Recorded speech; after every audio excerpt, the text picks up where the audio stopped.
السلام عليكم ورحمة الله وبركاته. هرتفع سبرا هندي خيسان بكم جتنا تنجين ربي سنبرياتو فيديو كلاسا ورابرتي نمان باين غرتي نخوم تنجولا يعني سيدون غرتي أكم فوني وننجيفي ما بغرتي بولتيسا جولا أكم غرتي دراون انتاني في مالي وان براتي فيمتي نمان باين غرتي سيسترين قبل غرين أمور فين عرب سو أنا جرين يخي خسرتي تكنا ما عرب سين بيخ غرو رقم قبو namni hundinuu yaada isaa galtee ibsachuu mirga qabaachuu garuu nama arrabsina haram maal namni amantiin kamuu nama arrabsan yoo barre akkana yaa namni gartee yaada fi ibsachuun waan jiraati. Hundaafuu Sayidoon miyyoo sana dhugaadhaa osoo inni jaartii qaba miyyoon immoo nama qullaadhaa jechuudha. Nama qullaa kana immoo takka gartee qalbii cabsitee paraan keedhatee qalbii cabsitee lamaffaa immoo akka gartee waan biraa keessa hin galchine dhiisuu qabda. Dubbiilleen gartee dheerannaa manguddoon dubbii dheereessinaan miyyoo sana gartee amansiisii waan jiru hundaa jechuudha.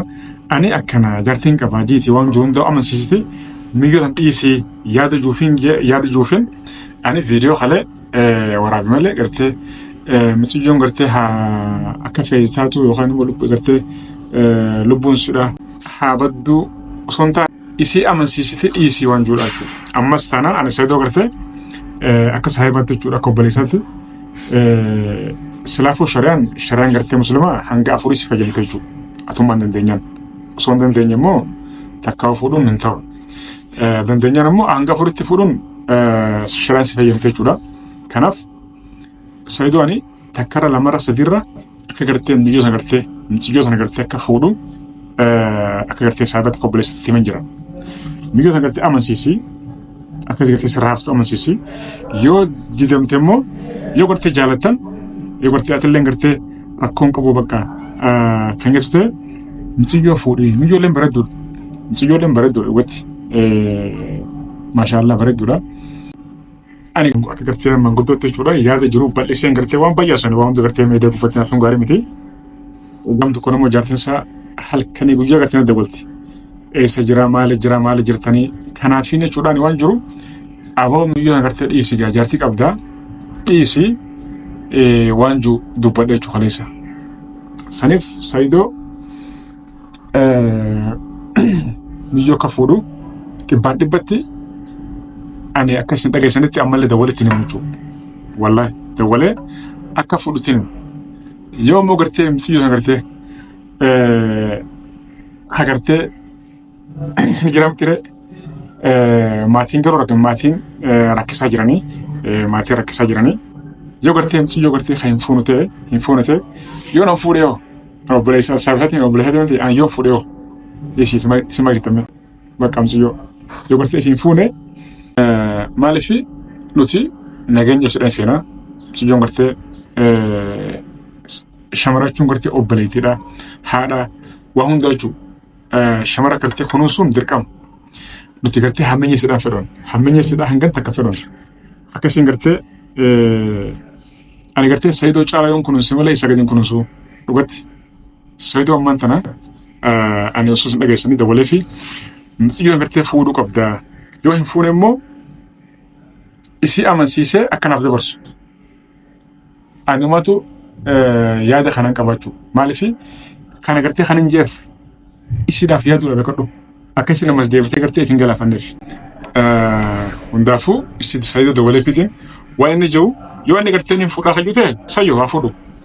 Yoo inni gartee hin fuudhu bakka kajuu ta'e immoo isii amansiisee haana dabarsu. Ani fuudhu ani kana kan hin godhuuf isiidhaaf yaadee isiidhaaf yaadeeti beekadhu.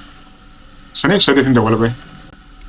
Jaalalti bakka irraa nama qabdu beekanii jaalalti falagootaati Oromoon falagootaati jaalalti feetu mukarras qabdi yookaan immoo jaarsa dullacha gartee ilkeen qabneen jira miti kanarraas qabdi. Kanaafuu namatti faradina. Sayidoo dabalafin jira. Bismillah aduunu. Sayidoo. Salaamu alaikum. Amma kapuchun nuyi haduunu.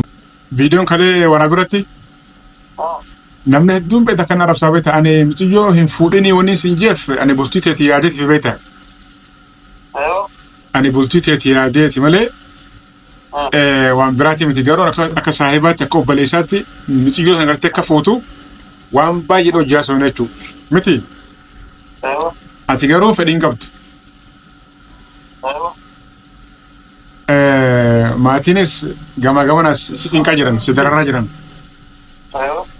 Kanaaf anammoonni sinjuu suraan gabaabsaa mucayyoo paraan keedhatte mucayyoo gartee miitee jirti qalbii cabsite. Akka obboleessa malee yoo gartee isiin gartee halas siif amantee bakka si dhiisan jiraatu sin jette sayyoo. Yoo sin dhiisotte immoo fuudhuun keenya dirqama. Takkaji. Sandiddi immoo isii amansiiftee anaaf dabarsuudha bakka ana akka isin hin midhamne jechuudha. Mucayyoon bareeduudha. Akka anaaf dabarsuuti. Jechuun isii amansiiftee ani jaartiin qabaa ani ilmaan qabaa saniifuu nama gartee akka ana caalaa si kunuunsu gartee jaartii si godhatu si harkeetiin jiraatii akkam jettaa jiitii si dhammadhu. Naaf fuudhore. Hai. Jechuun kaasi amma haasi dhibtu gaa. Kana bara amma raja fi bara.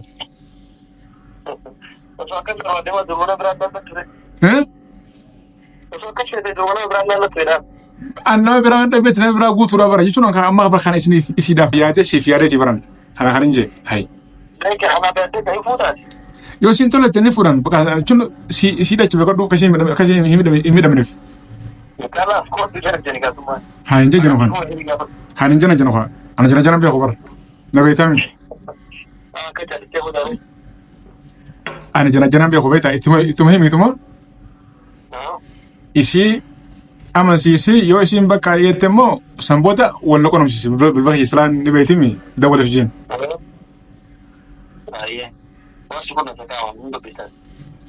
Ani immoo manguddoo ani immoo girigirri hin fedhu tiimi tanas. Ani girigirri hin fedhu. Lakki ani jilbii hin taane kaa. Laan jilbifatee bara ati jilbifatee mire ani amma jilbifadhu. An dhaabbadheetumaan. Taraati yemoo. Daandii irratti moo manatti? Hai.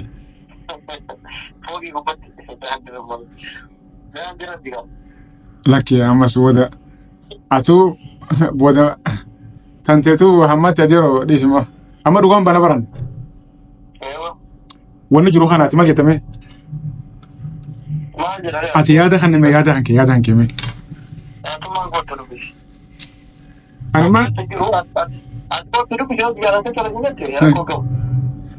Ati mana fuudhee shaayii ati fuudhe bakka ati fuudhe.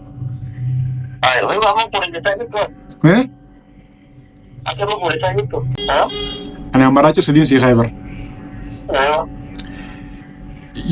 Yoo ni fudhatte fuudhi si joon bareedduudha. Si galee miti sumayyaallee amansiistee ifillee amansiiftee fuutee silaafuu shari'aan hanga afurii seeyyamti mukamu. Fuutee gatteessee adeeroo fataa jechuudha. Jira jechuudha. Yoo ammoo gartee lakkii hayatute immoo isii amansiiftee akkasirraa haftu godhu. Yoo jidde immoo laal kiyya amaraa jisa faati beekadhu. Yookaan ammoo hayyee nama gartee na caalaa si kunuunsu harkeetiin jiraate akkam jettaa hojii timi.